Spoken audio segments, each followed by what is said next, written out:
ವೀಕ್ಷಕ ತಾವೇ ನೋಡ್ತಾ ಇದ್ದೀರಾ, ಸುಮಾರು 16 ವರ್ಷಗಳಿಂದ ಆಗ್ಬೇಕಂತ ಒಂದು ದೇವತಾ ಕಾರ್ಯ ಇವತ್ತು ಚಿಕ್ಕಬಳ್ಳಾದಲ್ಲಿ ನಡೀತಾ ಇದೆ. ಜೊತೆಗೆ ಆಹ್ವಾನ ಕೂಡ ಇತ್ತು, ನನಗೆ ಆಹ್ವಾನದ ಮೇರೆಗೆ ಬಂದಂಥದ್ದು. ಜೊತೆಗೆ ತಾವೇ ನೋಡ್ತಾ ಇದ್ದಾರೆ, ಇವತ್ತು ಬಾಯಿ ಬೀಗ ಇರುವಂಥ ನೂರಾರು ಹೆಣ್ಮಕ್ಳು ಕೂಡ ಇರುವಂಥದ್ದು.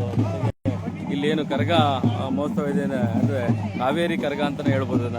ಕಾವೇರಿ ನೀರಿನ ತಪ್ಪದಲ್ಲಿ ಬಂದು ಕರಗನ ಅದನ್ನ ಹೊರ್ಕೊಂಡು ಹೋಗ್ತಿರುವಂಥ ಎಲ್ಲ ಗಂಡು ಮಕ್ಕಳು ಇಲ್ಲಿ ಇರ್ತಾರೆ. ಇನ್ನೇನು ಮುಂದಿನ ದಿನಗಳಲ್ಲಿ ಮದುವೆ ಆಗುವಂಥ ಗಂಡು ಮಕ್ಕಳು ಅವರ ಅರಕೆ ಕೂಡ ಇರುತ್ತಂಥದ್ದು. ಜೊತೆಗೆ ನಾವು ನೋಡ್ತಾ ಇದ್ದೀರಾ, ಬಾಯಿ ಬೀಗ ಇರುವಂಥ ನೂರಾರು ಹೆಣ್ಣು ಮಕ್ಕಳು ಕೂಡ ಇಲ್ಲಿ ಇರ್ತಾರೆ.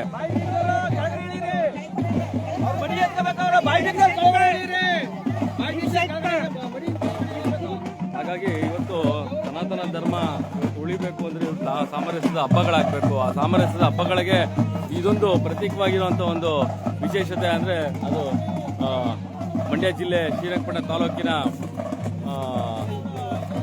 ಚಿಕ್ಕಪಾಳ್ಯ. ಅದೇನು ಚಿಕ್ಕಪಾಳ್ಯ ಅನ್ನೋದು ಯಾಕೆ ಫೇಮಸ್ ಆಗುತ್ತೆ ಅಂತಂದರೆ, ಅದು ಪ್ರಕಾಶ್ ಚಿಕ್ಕಪಾಳ್ಯರು ಇರುವಂಥ ಒಂದು ವಿಶೇಷವಾದಂಥ ಗ್ರಾಮ. ಅವರ ಹುಟ್ಟೂರು ಕೂಡ.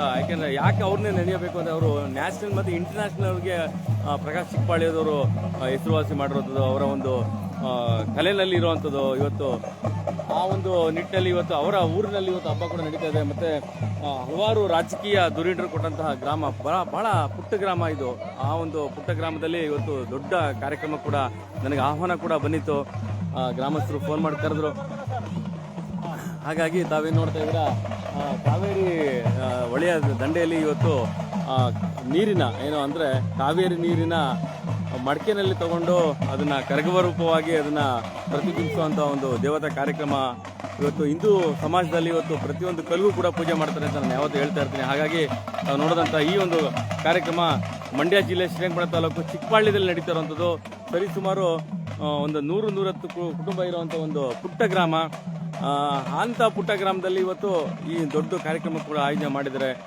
ಸರಿಸುಮಾರು ಒಂದು 13 ವರ್ಷಗಳ ಹಿಂದಿನ ಹಬ್ಬದ ಉತ್ಸಾಹ ಇವತ್ತು ಕೂಡ ನಾವು ನೋಡ್ತಾ ಇದ್ದೀವಿ. ನಾವು ನೋಡ್ತಾ ಇರುವಂಥದ್ದು ಭಾಳ ಛತ್ರಿ ಚಾಮರಗಳೊಂದಿಗೆ ಆ ಒಂದು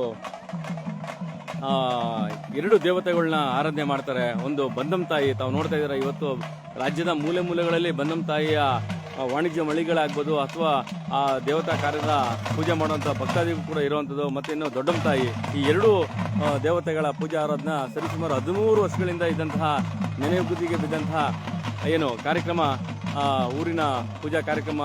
ಹಾಗೆಯೇ ಮನೆಗೂ ಕೂಡ ಮರಿಯನ್ನು ಅರ್ಪಿಸಿ ತಾವು ನೋಡ್ತಾ ಇದ್ದೀರಾ, ಒಂದು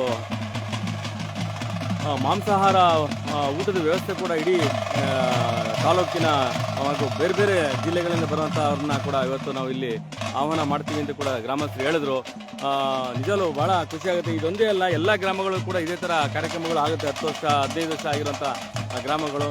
ಹಾಗಾಗಿ ತಾವೇನು ನೋಡ್ತಾ ಇದ್ದೀರಾ, ಇದು ಭಾಳ ಅದ್ದೂರಿಯಾಗಿ ಕಾರ್ಯಕ್ರಮ ಆಯೋಜನೆ ಮಾಡಿದ್ದಾರೆ.